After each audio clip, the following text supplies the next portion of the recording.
Алтгуураа ерөөсөө ярьсангүй. Би асуусан алтгуураа яаж хэрэглэх гэж байгаа юм бэ? Та нар 20 тонн алт олборлно. Монгол банкын тушаана гэдэг орлогын тооцоолоод 26 төсөвдөр тавиад зарлаа бичцээ.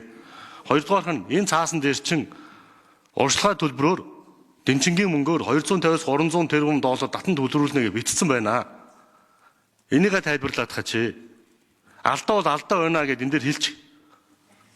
Алдаа биш бол ийм тооцоолоныг тооцоолоо ярьчих. Одоо нэг бол сайд нь орж иж хариулмаар байна.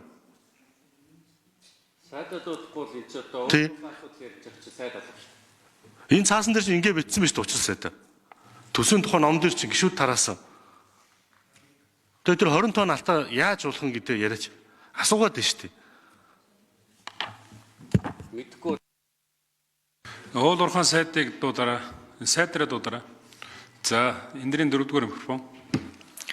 За, улуурхайн аж үйлдвэр эрсдлийн яам ташбаруу 20 тонн алтны төлөвлөлт байгаа. Бид бүхэн бол бүх уурхайн нэмтийнхаа уулын ажлын төлөвлөгөөн дээр суурилж тооцоо судалгаагаа гаргадаг.